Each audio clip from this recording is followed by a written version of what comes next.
Bharat America में tariff विवाद की।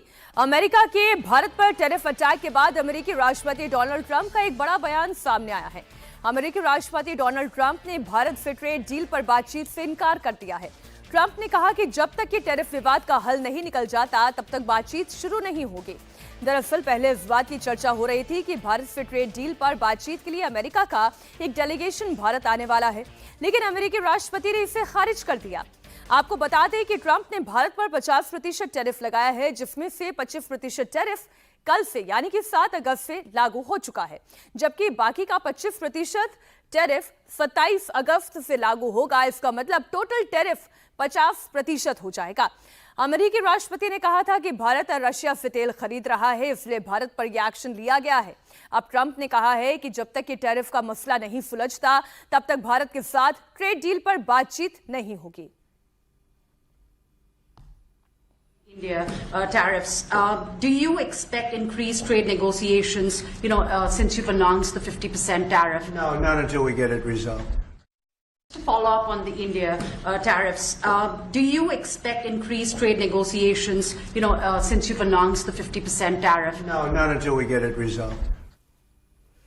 अमेरिका की टैरिफ अटैक पर प्रधानमंत्री नरेंद्र मोदी ने करारा जवाब दिया है। प्रधानमंत्री नरेंद्र मोदी ये कह चुके हैं कि वो भारत के किसानों, पशुपालकों और मछुआरों के हितों के साथ समझौता नहीं करेंगे।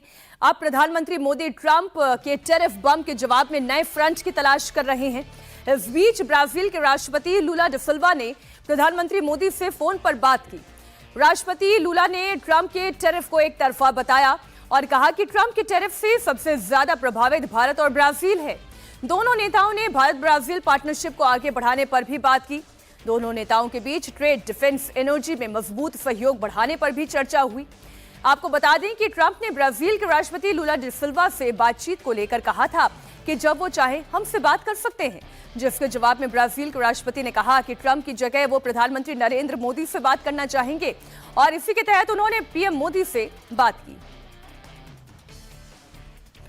अमेरिका ने जिस रूस से तेल खरीदने को लेकर भारत पर पहले 25% टैरिफ लगाया और बाद में 25% पेनल्टी लगाई, उस रूस के साथ भारत अपनी पुरानी दोस्ती को और मजबूत कर रहा है। बड़ी खबर आपको दे दी, रूस के राष्ट्रपति पुतिन इस साल के अंत में भारत दौरे पर आएंगे। बताया जा रहा है कि जब प्रधानमंत्री नरेंद्र मोदी 31 अगस्त को चीन के दौरे पर जाएंगे तो रशिया के राष्ट्रपति पुतिन की वहां प्रधानमंत्री नरेंद्र मोदी से मुलाकात भी होगी। आपको बता दें कि ट्रंप के टैरिफ लगाने के बाद प्रधानमंत्री मोदी एक नया फ्रंट बना रहे हैं। 31 अगस्त को 6 साल के बाद खुद प्रधानमंत्री नरेंद्र मोदी चीन के दौरे पर जा रहे हैं।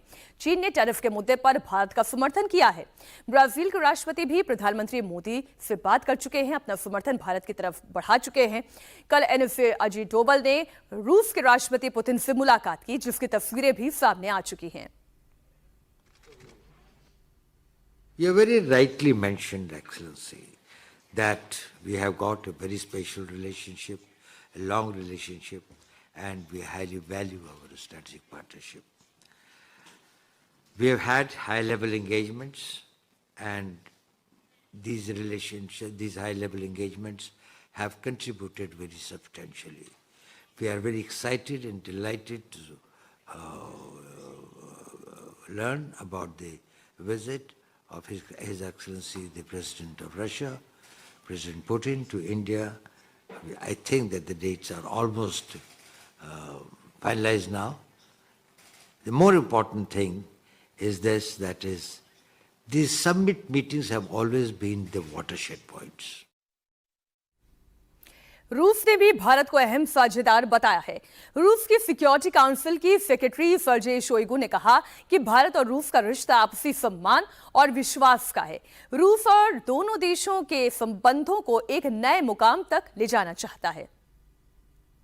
There is a trustful, multi-level political dialogue that is functioning successfully, and the basis of the contacts, at the basis of this political dialogue are the contacts between our presidents.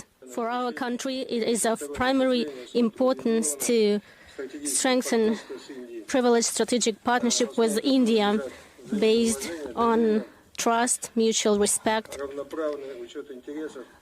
consideration of each other's interests, and the desire to promote the unifying agenda. For our country, it is of primary seek to cooperate closely in future in order to create a new, more just, stable world order, ensuring the rule of international law and fight together with modern threats and challenges.